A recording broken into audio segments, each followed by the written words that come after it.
보면 되고, 그 다음에 이제 벌크선이 이제 철강수나 석탄 같은 거 운반하는 이제 트럭을 보시면 되는데, 벌크선은 이제 컨테이너만큼 아니지만 벌크선도 이제 많이 하는데, 그래서 이거 두 개만 안 좋으면은 이제 해운사는 안 좋다라고 얘기하는 건데, 이 메인 두 개가 아닌 이제 기타가 있어요. 기타가 이제 케미컬선, 탱커선, 이제 LNG, LPG선. 뭐 LNG는 내추럴이고 P는 그 뭐죠? 석유죠.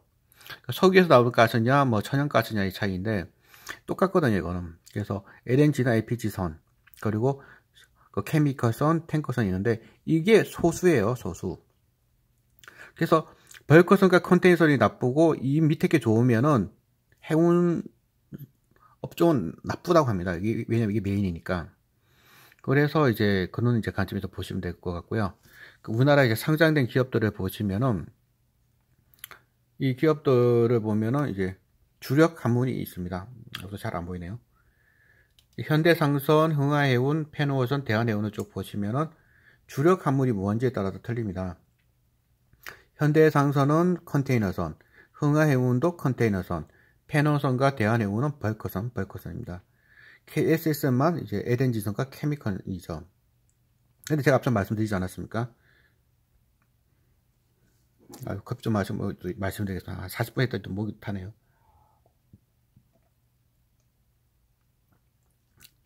벌크선과 컨테이너선은 이제 안 좋다. 그러니까 벌크선과 컨테이너선 안 좋으면은 현대상선, 흥하해운, 페노선, 대한해운까지 다 안 좋은 겁니다. 그런데 LNG선과 케미컬선, 탱커선이 좋다면은 KSS 해운은 달리 봐야 될 거다. 이렇게 이제 보여진다는 겁니다. 그래서 지금부터 이제 말씀드릴 거는 이제 이 슬라이드가 이제 거의 40장 가까이 되는데 왜 벌크선이 안 좋은지, 왜 컨테이너선이 안 좋은지, 근데 왜 LNG와 LPG, 케미컬선 좋은지 여기에 대해서 자세한 설명이고요. 이거를 이제 듣다가 저도 잠을 잤습니다. 그러니까 내용이 좀 지루하니까 다시 말씀드리지만 이제 뭐 핵심은 이거니까 이제 앞으로 내용도 안 들어서도 뭐 큰 문제는 없겠습니다. 다음은 이제 해운업은 어떻게 움직이는지를 보시면은 이것도 이제 화면 하나에 안 잡히네요. 지수 BDI가 발틱 드라이 인덱스잖아요. BDI나 이제 컨테이너는 SCFI인데 이거는 그 상하이 컨테이너 운임 지수거든요. 이 지수는 수요와 공급에 의해서 이제 결정이 되는데 이걸 이제 이런 해운업이라든지 조선업 같은 사이클 타는 업종을 투자할 때는 정말 조심하셔야 될 게 너무 쏠린 편향된 시각을 가지면 안 된다는 겁니다. 15년이라는 사이클을 타고 가기 때문에 지난 11년 동안 12년 동안 계속 빠졌다고 영원히 빠질 거라고 생각하시면 안 된다는 겁니다. 왜냐하면은 배는 노후가 되고 그것도 바다거든요. 여러분 혹시 자동차 갖고 바다에서 한번 싹 한번 돌아와 보면 완전히 이제 차가 망가지거든요. 그 차가 망가지는 게 좀 어려우면은 저는 이제 예전에 그 등산화를 신고 갯벌을 한번 누벼봤거든요. 그 다음 주 되니까 밑창 다 빠져버리더라고요. 그렇게 소금물이라는 게 이제 무서운 겁니다. 그래서 페인터주가 이제 중요한 게 우리나라가 만드는 배 밑에는 전부 다 페인터로 그냥 아예 그냥 코팅을 해버리는 수준이에요. 그래서 그 페인터를 이제 계속 발라줘야 되기 때문에 상당히 많은 페인터가 들어가기 때문에 그 코마닌 2013년 갔을 때도 페인트 회사들이 거기 와 있었어요. 왜냐하면 주력 매우 중요한 이제 그 전방 산업이기 때문에. 그래서 이제 편향된 시각을 좀 버리고 공급은 늘어나고 있는지 그리고 수요는 늘어나고 있는지 줄어들고 있는지 이런 걸 보셔야 되는데요. 일단 수요 단을 보면은 글로벌로 보면은 이제 컨테이너선과 벌크선 같은 경우에는 벌크선은 중국을 봐야 되고 컨테이너선은 세계 물동량을 봐야 되는데 둘 다 안 좋습니다. 그러니까 수요는 안 좋은 상태예요.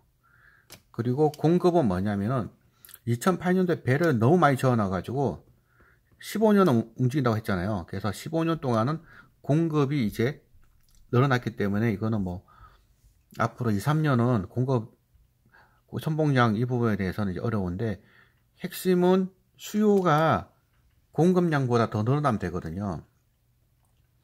그런데 이제 컨테이너선과 벌크선은 이것도 아직 요원하다.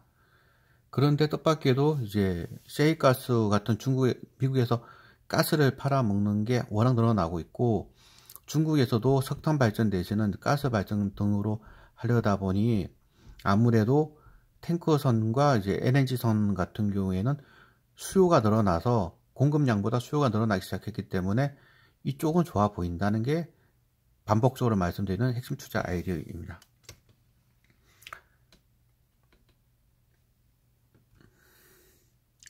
글로벌 경제 전망입니다.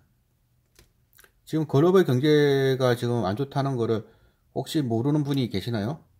아마 1도 없지 않을까 싶습니다. 이건 다들 아는 사실이에요. 글로벌 경제가 나쁘다. 글로벌 경제가 나쁘면은 물동량이 줄어들겠죠? 그러면 컨테이너선, 벌크선이 안 좋다는 겁니다. 이거는 중국 경기 전망인데요. 여기서부터 좀 빠르게 나가겠습니다. 벌써 30분 하려고 했는데 46분째 하고 있거든요. 이게 40분으로 끊어지고 또 이제 또 녹화가 되더라고요. 그래서 최대한 좀 빨리 하면은 이제 이거 다 하려고 하면 2시간 걸릴 것 같아요. 그래서 빨리빨리 이제 보겠습니다. 중국 경기도 지금 드디어 지금 이렇게 7%를 못 넘긴 게 이미 오래됐고 지금 6%도 지금 안 된다 지금 많이 나올 정도니까 많이 안 좋죠, 그죠?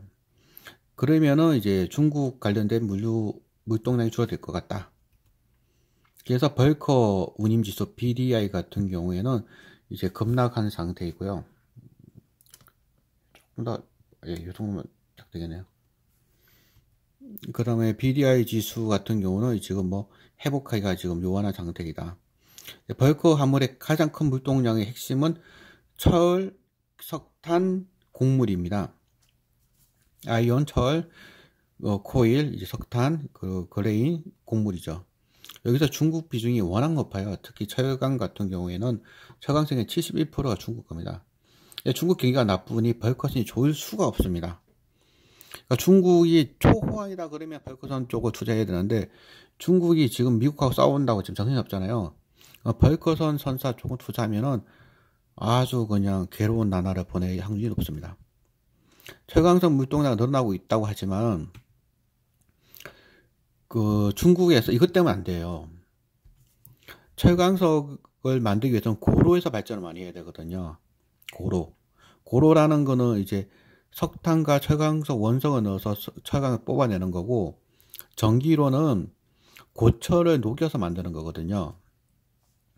그러면 우리가 지금 분리수거하지 않습니까, 여러분? 특히 아빠들은 다 분리수거하실 것 같은데, 캔 같은 거 분리수거하고 철강 같은 거 분리수거하면 그거를 모아다가 전기로에서 철강을 다시 뽑아내면 이게 전기로고, 고로는 철강석 원석과 석탄을 함께 넣어서 센 물을 뽑아내는 게 고로거든요. 근데 중국에서 고로를 줄이고 있고 80% 여기까지 내려왔어요, 이미. 그리고 전기로 늘리고 있다는 거는 철강석 원석 운반이 줄어들고 석탄 원석이 줄어든다는 건데 이게 추세적이라는 겁니다. 그러니까 벌커선이 안 된다는 거예요. 벌커선이 안 되면은 조선사도 안 되는 거고 해운사도 안 되는 거죠. 앞서 봤던 벌커선 위주의 해운사들은 투자하면은 정말 큰일이다. 그래서 석탄이 이제 주로 본 게 원료탄이 있고 연료탄이 있어요. 연료. 철강석 만들 때 연료로 이제 석탄이 들어가거든요. 석탄 덩어리하고, 그러니까 철강석 원석 덩어리하고 석탄하고 같이 이제 고루해서 불을 떼어가지고 센 물을 뽑아내는데 이게 줄어든다는 거죠. 그래서 그렇고 이제 곡물은 사실 크게 지금 미국산 대도박이나 이거를 중국이 수입하네 안 해나 얘기하는데 이거는 사실 석탄이나 철강석 운반에 비하면 크지가 않아요. 그래서 곡물 때문에 벌커선 업황이 턴을한다고 보기 어렵습니다. 기타 이제 등등 이제 시멘트 이런 것들은 소소한 부분에서 넘어가겠습니다. 종합적으로 보면은 벌커선은 희망이 없다. 너무 더 심하게 얘기했네요. 앞으로 한 3년, 2-3년은 좀 어려울 것 같다. 이게 이제 그 내용이고요. 벌커선 발주량 추이라든지 선봉량 전망을 보더라도 당분간은 그래 한 12년 됐거든요, 이게 시장이 안 좋은지. 그러면은 갑자기 어떤 일이 생기냐면은 갑자기 2008년도에 만들었던 배들을 대거 폐선하는 수가 있어요. 그거는 이제 앞으로 한 2022년 정도, 3년 뒤가 이야기니까 그때 되면 갑자기 이제 배가 줄어들면 그때는 이제 수요 공급이 불치가 돼갖고 이제 급등할 수가 있는데 그거는 이제 2, 3년 뒤에 이 같고요. 그래서 벌거선 운임은 영전이 안 좋다. 다음 이제 컨테이너선입니다. 컨테이너선은 이제 상해발 컨테이너 운임 지수가 SCFI인데 이거를 보통 그 표준으로 봅니다. 그런데 뭐 1500불까지 나왔던 게 지금은 뭐 400불까지 빠졌었거든요. 지금 회복되었다고 하지만 컨테이너선도 세계 경기가 안 좋다고 하면은 안 좋은 거죠. 그래서 컨테이너선도 뭐 볼 것도 없다. 라는 게 이제 저의 결론입니다. 그리고 컨테이너선은 2008년도, 2007년도에도 엄청나게 많이 했지만 그 위에도 발족이 여러 번 있었어요, 여기에. 이게 오히려 이제 발목을 잡아서 뭐 컨테이너선은 벌크선보다 더 암담하게 저는 보고 있습니다. 그렇고요. 그래서 컨테이너선은 여전히 물동량 증가율보다 선봉량 증가율이 더 이제 높은 상태가 오래 지속되었기 때문에 컨테이너선도 당분간 어렵다. 그래서 앞서 봤었던 컨테이너선 위주의 그 해운사들도 좀 보수적으로 보셔야 될 것 같다는 겁니다. 이게 같은 내용이고요. 그리고 컨테이너선은 이제 머스크가 세계 1위고요. 머스크. 그 다음에 덴마크의 머스크, 스위스의 MSC사, 대한민국의 현대상선이죠. 현대상선. 한진해운이 좀 망한 게 좀 많이 아쉽죠. 그죠? 그 다음에 이제 얼라이언스라고 이제 항공사도 얼라이언스들이 몇 개 있잖아요. 스타 얼라이언스도 있고 뭐 그런. 이런 이제 몇 가지의 크게 세 가지의 그 해운선가 있는데 그는 컨테이너선이고요. 그래서 앞서 말씀드린 것처럼 해운이 안 좋다 그러면 컨테이너선이 안 좋다는 얘기입니다. 딴 말이 이제 조건이 안 붙으면은 해운주 투자는 컨테이너선 투자로 본 게 일반적이고 그거보다 약간 더 들어가면 이제 벌커선인데 제가 보는 거는 컨테이너선도 아니고 벌커선도 아닌 일반 탱커선 같은 이제 그 니치 마켓이라고 봐야 되겠죠. 이제 드디어 나왔던 이제 유조 탱커선 지수입니다. 앞서 봐왔던 컨테이너선과 벌커선과 다르게 이렇게 지금 최근에 이제 쭉 올라와 있죠. 그죠? 그리고 석유 제품선 같은 경우도 용선 유출을 보시면은 이제 쭉 이제 올라와 있는 상태입니다. 그리고 이게 이제 급등할 줄 몰랐던 거죠. 사람들이 왜 이게 왜 급등할지 몰랐는데 그거는 이제 지난번 이제 한국 카본 제가 설명했던 것처럼 미국에서 셰일가스를 팔아먹을 때가 미국에서 만든 그 가스를 팔려면 캐나다, 위로는 캐나다, 밑으로는 멕시코인데 캐나다도 사갈 만한 나라가 아니고 멕시코도 사갈 만한 나라가 아니거든요.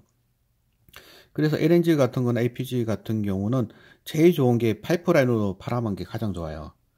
근데 미국에서 생산하는 거를 파이프를 팔아먹으면 나라가 없다는 겁니다. 그러면 팔아먹으려면 이제 배로 싣고 와야 되는데 그 배로 싣고 오는 나라가 한국, 일본이 된다는 거죠.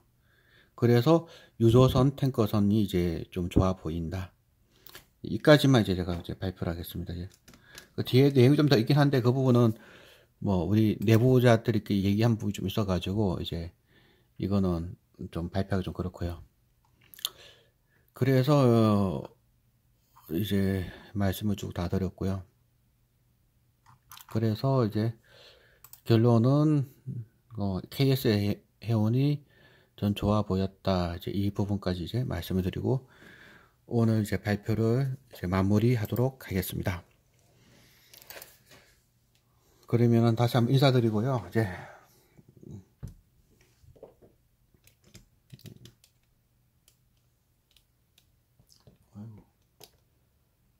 아이고 꽃이 좀 예쁘지 않습니까? 꽃 좀 시들었다고 하긴 하는데 네, 여기까지 제가 오늘 조선하고 해운주 이제 발표했는데 뭐 좀 도움이 되셨는지 모르겠습니다. 최근에도 신과 함께라는 팟캐스트가 오늘인가 어제 올렸던 거 보니까 그 조선에 간 그 책감계죠, 책감계. 그 안 보신 분이 계시면 팟캐스트 이제 신과 함께 한번 보게 하면 팟빵.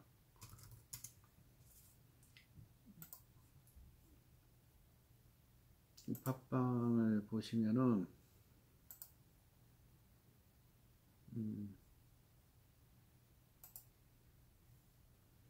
이제 2월 2일 오늘 올라왔네. 오늘 어제 올라왔네요. 어제 그 최준영 박사와 중공업 무슨 중공업 가족의 유토피아라는 책을 설명했는데 댓글을 쭉 봤더니 이제 전문가들이 굉장히 이제 현업에 있는 분들이 이제 많은 걸 올려왔더라고요. 그래서 이제 그런 걸 보고 이제 저도 이제 많이 도움을 좀 받았는데 제가 지금 올렸던 이 부분도 좀 약간 겁이 나요. 실제 조선사에 근무하시는 직원이 10,000명이 넘잖아요. 10,000명, 13,000명, 12,000명 되는데 그럼 거의 3만 명 넘는 분들 중에서도 제 동영상 보는 분이 있을 수 있거든요. 그러면은 이제 업계 현황과 실제로 많이 틀린데 왜 그런 얘기를 하냐 이렇게 얘기하실 수 있는데 제가 몰라서 그래요. 제가 몰라서 그런 거니까. 그러니까 제가 몰라서 잘못 얘기한 게 있으면 얘기해 주시면 되잖아요. 그거는 그렇지 않습니다. 그거는 이제 뭐 다르다 얘기해 주시면 되는데 그냥 욕설만 해버리시면은 이거 그렇죠. 올리기가 좀 뭐 제가 현업자도 아니고 저도 공부하는 사람이고 그런데 뭐 제가 뭐 모든 산업을 다 알겠습니까? 그냥 뜨문뜨문 알고 투자를 하는 거죠. 그리고 또 그런 말이 또 있잖아요. 업계에서 일을 하면은 투자 못 한다고 겁나서 약간 환상이 있어야지 이제 투자도 하고 하는 거지. 그래서 이제 뭐 대략적으로 이제 이런 생각을 갖고 지금 투자를 하고 있고요. 얼마나 도움이 되실지는 모르겠습니다. 그러면은 이제 내일 모레가 설날이네요. 오늘 좀 잘 쉬시고 이미 지금 뭐 고향에 가 있는 분도 계시고 뭐 처가나 본가 가 있는 분이 계실 텐데 뭐 심심할 때 뭐 제 거 한번 보시고 그리고 선풀을 해 주십시오. 계속 욕만 하지 마시고 제가 욕 올리신 분 있으면 바로 삭제는 하긴 하는데 자꾸 올리면은 왜 올리나 그냥 악플 자꾸 달리면 제가 왜 이걸 하나 이런 생각이 자꾸 드니까 예, 좀 뭐 도움이 됐다는 얘기를 안 했어도 좋은데 그냥 현업에 계신 분이랑 제가 못 봤던 부분이 있으면 그런 부분에 대해서 보충해 주시면 더 감사하겠습니다. 그럼 여기까지 하고요. 추석 잘 보내시고 이제 새해 복 많이 받으시기 바랍니다. 여기까지입니다. 그리고 우리 집사람이 화분이라고 그랬나? 이거 하도 많이 만들어가지고 지금 저기도 여러 개가 있는데 유튜브 올릴 때마다 새로운 화분을 보여드리고 있습니다. 새해 복 많이 받으시고요. 떡국 많이 드시고 좋은 주말, 좋은 연휴 되십시오.